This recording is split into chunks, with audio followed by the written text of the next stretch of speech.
Everyone, welcome back to the channel एडोटी once again.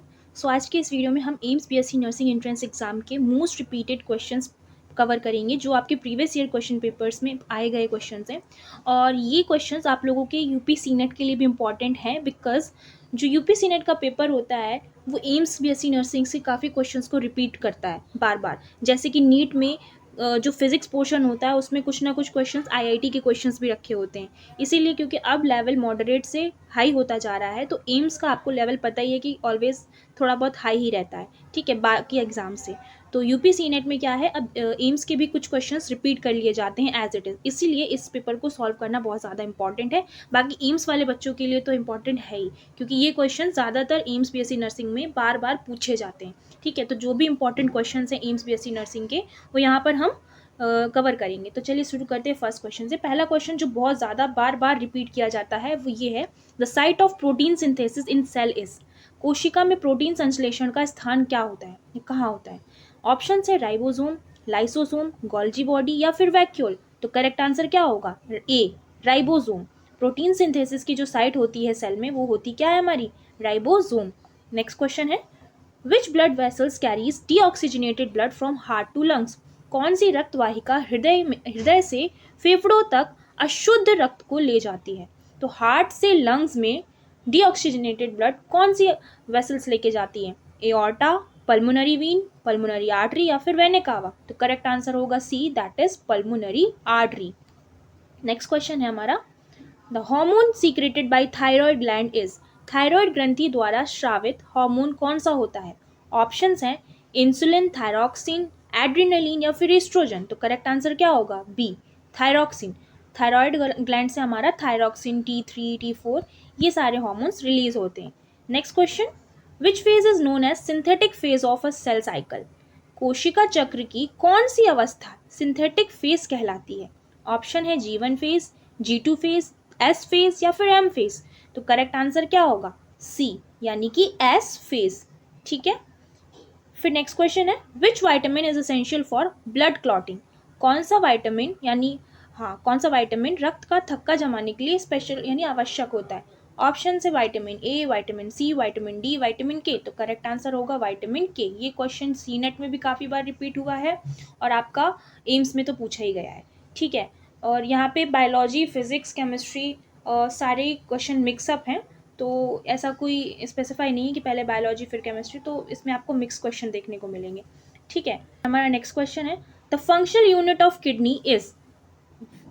Kidney की क्रियात्मक इकाई क्या है, यानी वृक्क की क्रियात्मक इकाई क्या है? ऑप्शन है एल्वियोलस, न्यूरॉन, नेफ्रॉन, ग्लोमेरुलस। तो करेक्ट आंसर क्या होगा? सी, यानी कि नेफ्रॉन। नेफ्रॉन जो होती है वो किडनी की बेसिक यूनिट होती है। फिर है, विच organelle contains hydrolytic enzyme. Means किस कोशिकांग में हाइड्रोलाइटिक एंजाइम्स पाए जाते हैं? राइबोसोम में, लाइसोसोम में, सेंट्रोसोम में या फिर माइटोकॉन्ड्रिया में। तो करेक्ट आंसर क्या होगा? बी, यानी लाइसोसोम में। Next question, DNA replication occurs during. DNA प्रतिकृति किस अवस्था में होती है? G1 phase, S phase, G2 phase या फिर प्रोफेज। करेक्ट आंसर होगा हमारा B, that is S phase, जो सिंथेटिक फेज के नाम से भी जाना जाता है। Next question, the normal pH of blood is approximately. ये क्वेश्चन तो इतना पूछा जाता है, क्या ही बताऊँ। मैंने जितने भी पेपर आपको अभी तक सॉल्व कराएंगे, हर पेपर में बायोलॉजी में ये क्वेश्चन तो आपका रिपीट होना ही होना है। तो ब्लड का सामान्य जो पीएच है वो कितना होता है? 7.4। नेक्स्ट क्वेश्चन, विच इम्यूनिटी डेवलप्स आफ्टर वैक्सीनेशन। टीकाकरण के बाद कौन सी प्रतिरक्षा विकसित होती है? ऑप्शन है natural immunity, passive immunity, artificial active immunity या फिर इम्नेट इम्यूनिटी। तो करेक्ट आंसर होगा C, that is artificial active immunity, मतलब कृत्रिम सक्रिय प्रतिरक्षा। तो ये आपका करेक्ट ऑप्शन होगा। फिर नेक्स्ट क्वेश्चन है, SI unit of electric charge is. विद्युत आवेश की एसआई इकाई क्या होती है? वोल्ट, एम्पियर, कूलाम या ओम। तो इलेक्ट्रिक चार्ज की एसआई यूनिट होती है हमारी coulomb. Next question, a body continues in its state of rest due to. कोई वस्तु अपनी विराम अवस्था में बनी रहती है किसकी वजह से? मोमेंटम यानी संवेग की वजह से, इनर्शिया यानी जड़त्व की वजह से, एक्सेलरेशन यानी त्वरण की वजह से, फोर्स यानी बल की वजह से। तो करेक्ट आंसर क्या होगा? B, inertia. Next question, the slope of velocity time graph represent वेग समय ग्राफ की ढाल क्या दर्शाता है? तो वेलोसिटी और टाइम का ग्राफ क्या शो करता है? डिस्टेंस, स्पीड, एक्सेलरेशन या मोमेंटम? करेक्ट आंसर होगा हमारा C, that is acceleration. Next question, which mirror is used as rear view mirror? Rear view mirror के रूप में कौन सा दर्पण प्रयोग किया जाता है? जो भी व्हीकल्स वगैरह होते हैं, वाहन वगैरह, उसमें कौन सा दर्पण यूज होता है? Plane mirror, concave mirror, convex mirror या सिलेंड्रिकल मिरर? तो करेक्ट आंसर होगा हमारा C, that is convex mirror. फिर है ऐसा यूनिट ऑफ पावर इज, शक्ति की इकाई क्या है? जूल, न्यूटन, वॉट या पास्कल? तो करेक्ट आंसर हमारा क्या होगा? एनर्जी की यूनिट हमारी क्या होती है? जूल। तो सॉरी, एनर्जी नहीं, शक्ति यानी पावर की यूनिट क्या होगी? Watt.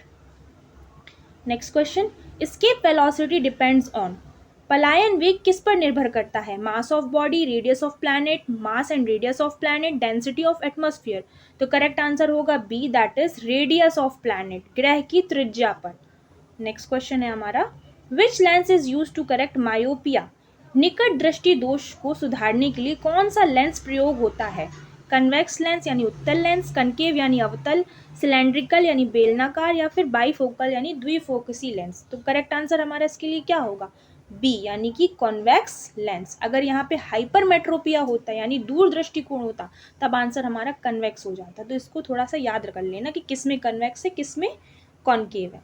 Next question, frequency of AC supply in India is, Bharat में एसी सप्लाई की आवृत्ति कितनी होती है? 25 हर्ट्स, 40 हर्ट्स, 50 हर्ट्स या फिर 60 हर्ट्स? तो करेक्ट आंसर होगा सी, दैट इज 50 हर्ट्स। फिर है which wave can travel in vacuum, कौन सी तरंग निर्वात में चल सकती है? Sound wave, water wave, electromagnetic wave या फिर मैकेनिकल वेव? तो साउंड कौन सी वेव होती है जो वैक्यूम में ट्रैवल कर सकती है? वो होती है हमारी electromagnetic wave. Next question, dimensional formula force is, force यानी बल का डायमेंशनल फॉर्मूला क्या होता है? ML_T-2, ML2T-2, ML_T-1 या ML-1 T-2? तो करेक्ट आंसर क्या होगा? ए, दैट इज ML_T-2। ये डायमेंशनल फॉर्मूला होता है फोर्स का।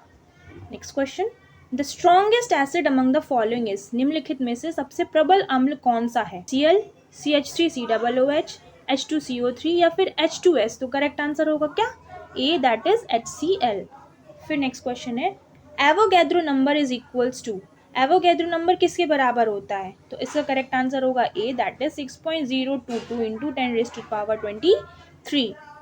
फिर हमारा नेक्स्ट क्वेश्चन है, the pH of pure water at 25 degree Celsius is, 25 degree Celsius पर शुद्ध जल का pH कितना होता है? तो 25 डिग्री यानी न्यूट्रल सॉल्यूशन है, तो न्यूट्रल के लिए pH हमारा वाटर का कितना होगा? बी, 7। ठीक है।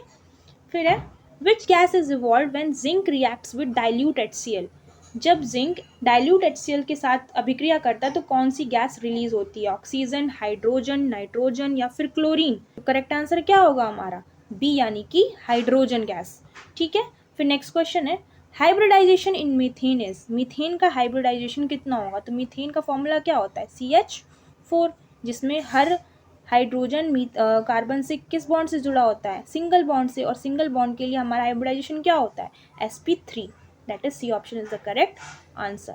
फिर है which element has maximum electronegativity, सबसे अधिक विद्युत ऋणात्मकता किस तत्व की होती है? इलेक्ट्रोनिगेटिविटी किसकी सबसे हाईएस्ट होती है? ये क्वेश्चन सीनेट में भी 2022 में पूछा गया है।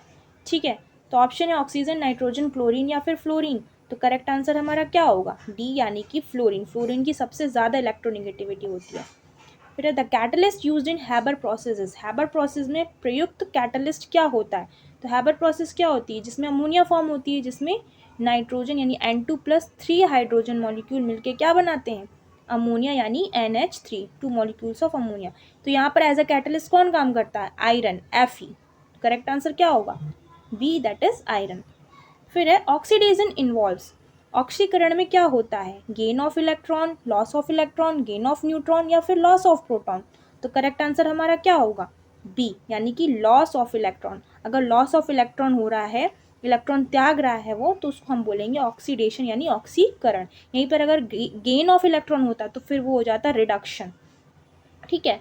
Next question, which orbital has highest energy, किस ऑर्बिटल की ऊर्जा सर्वाधिक होती है? 1s, 2p, 3d या 4f? तो हमें पता है कि जो हमारा नॉर्मल क्या नाम एनजी मीथोर क्वांटम नंबर होता है जैसे कि SP, D, F, राइट। तो इसमें सबसे ज़्यादा किसकी होती है हाईएस्ट एनर्जी, F की। उसमें भी हम इस तरह लिखते हैं ना 1s 2p 3d 4f। तो सबसे हाईएस्ट जो एनर्जी होगी वो 4f ऑर्बिटल की होगी। तो करेक्ट आंसर क्या होगा, D option. Next question, sublimation is the process in which, sublimation वह प्रक्रिया है जिसमें क्या होता है। ऑप्शन गिवन है, solid changes directly to gas, ठोस सीधे गैस में बदलता है, liquid changes to solid, gas changes to liquid, solid changes to liquid. तो करेक्ट आंसर क्या होगा हमारा A, that is solid changes directly to gas, यानी कोई भी ठोस अवस्था सीधे गैस में बदल जाती है तो उसको हम क्या बोलते हैं, सब्लिमेशन।